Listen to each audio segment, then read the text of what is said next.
రేవంత్ రెడ్డి ఏ గ్యారంటీలు అయితే చెప్పి ప్రభుత్వంలోకి వచ్చిందో ఆ గ్యారంటీలను నెరవేర్చడం కోసమని నెరవేర్చలేకపోతున్నాడు 9 నెలల నుంచి అని ధర్నా చేస్తున్నాడు. ఒకటి. రెండు, అసలు యాక్చువల్గా ప్రాబ్లం ఏంది అంటే రేవంత్ రెడ్డి ఊహించలే నేను ముఖ్యమంత్రి అవుతాను, కాంగ్రెస్ ప్రభుత్వం వస్తుంది అని. అడ్డిమారి గుడ్డి దెబ్బలు వచ్చేసరికి వాళ్ళకి ఇప్పుడు 6 గ్యారంటీలు ఎట్లా చేయాలో తెలుస్తలేదు. ఒకటి. రెండు, ఇది ఉచిత బస్ అనే దాన్ని ఫ్రీగా ఇచ్చేసి ఏదో ఒక దానిలో ఫండ్స్ ని అటు ఇటు కన్వర్ట్ చేయొచ్చు, డైవర్ట్ చేయొచ్చు అని ప్లాన్ వేసిండు. అంతేగాని 500 రూపాయలకు సిలిండర్ ఇవ్వడం కానీ, మహాలక్ష్మి స్కీమ్ కింద 25,000 కానీ ఇవ్వాలి అంటే దానికి ఒక ప్లానింగ్ చేయాలి, ఒక ప్రాపర్ ప్రొసీజర్ ఉంటే ఆ ప్రొసీజర్ ప్రకారంగా అందరు అకౌంట్లకు వేయాల్సి వస్తుంది.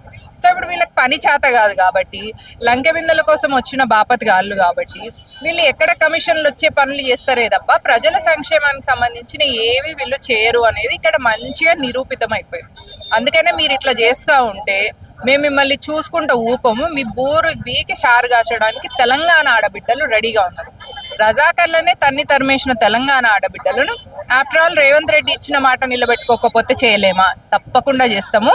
కాబట్టి ఇట్లాంటివి చేస్తాము, ఖబర్దార్ అని చెప్పడానికి ఈ ధర్నా చేసినాము.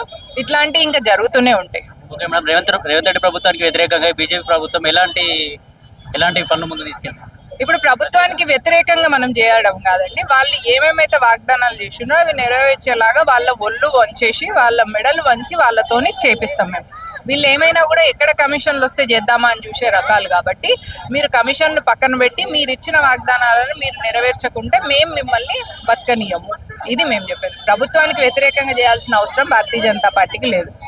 అట్లే డిఎస్సి వాయిదా వేయాలని స్టూడెంట్స్ చాలా ధర్నాలు చేస్తున్నారు. వాళ్ళందరినీ వాళ్ళని అక్కడనే అరెస్ట్ చేసి కూడా తీసుకెళ్ళిపోతున్నారు. దానిపైన మీరు ఎలా? అవును, లా అండ్ ఆర్డర్ ని ప్రాపర్ గా చేయడం చేతగానప్పుడు, సంక్షేమ పథకాలు సరిగ్గా ప్రజల్లోకి తీసుకెళ్ల చేతగానప్పుడు, ప్రజలకు కావాల్సింది ఏంటిది? విద్య, వైద్యము, నెక్స్ట్ ఉపాధి హామీ. ఇవి ఇవ్వడం చేతగానప్పుడు ఏం చేస్తారు? ఇట్లనే వాళ్ళని ఎక్కడిదక్కడ అరెస్ట్ చేసుకుంటూ వెళ్ళిపోతారు. ఇది వీళ్ళ చేతగానితనానికి నిరూపితంగా నిదర్శనం అన్నమాట. మీరు ఎందుకు అరెస్ట్ చేస్తున్నారు? వాళ్ళకి కావాల్సిన దాన్ని మీరు ఎందుకు ఫుల్ఫిల్ చేయలేకపోతున్నారు? వాళ్ళు మిమ్మల్ని నమ్మి ప్రభుత్వం తెచ్చినప్పుడు మీకు ప్రజలకు కావాల్సిన సంక్షేమ పథకాలు, వాళ్ళకి కావాల్సిన రిక్వైర్మెంట్స్ ని ఫుల్ఫిల్ చేయనప్పుడు మీ ప్రభుత్వం